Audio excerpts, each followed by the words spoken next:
Guys, let's continue with the consequence modeling that the last time we talked about uh, Tim Jackson and William Ball model. Let's continue. We haven't done that with the Jackson model yet.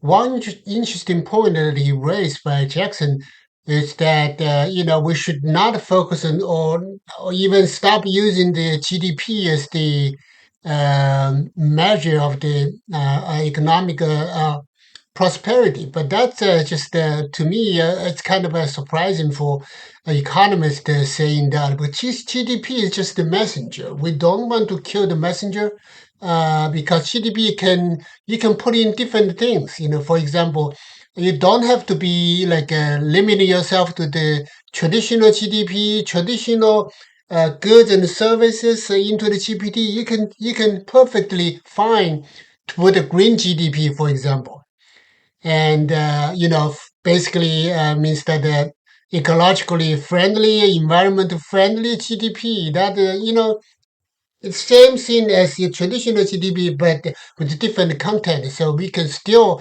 you don't want to throw the baby out of with the bath water, right? So this one is a perfect example that we want to keep the GDP. GDP is not a problem. The problem is the content. What you put into GDP, right? And that's one thing. That's the key point. And the other point is just we can talk about justice GDP.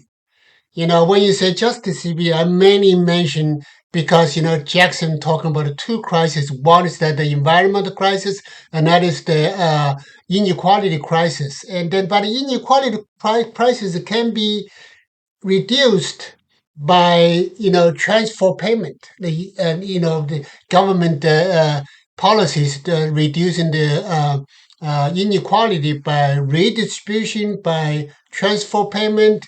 Transfer payment itself is not a part of GDP. Why? Because GDP only measures the original produced, newly added good and services, but the transfer payment is basically already created. It's just the government use that to reduce the inequality.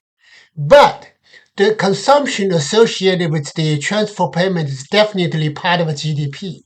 Okay, and also government spending is also part of GDP. So green GDP and justice GDP is totally doable. There's no question about it. So we don't need a different macroeconomic framework to understand, to measure the changes. Okay, so that's so much about the Jackson model. The next one I'm going to talk about the William Baumol model. Let me stop here, and then we can make, because I have a lot of things. 7.2. Seven means that this one, because this is this sum means 5, and the plus 2 to 7. So I have a 7 point to make about the consequence modeling. So let's stop here.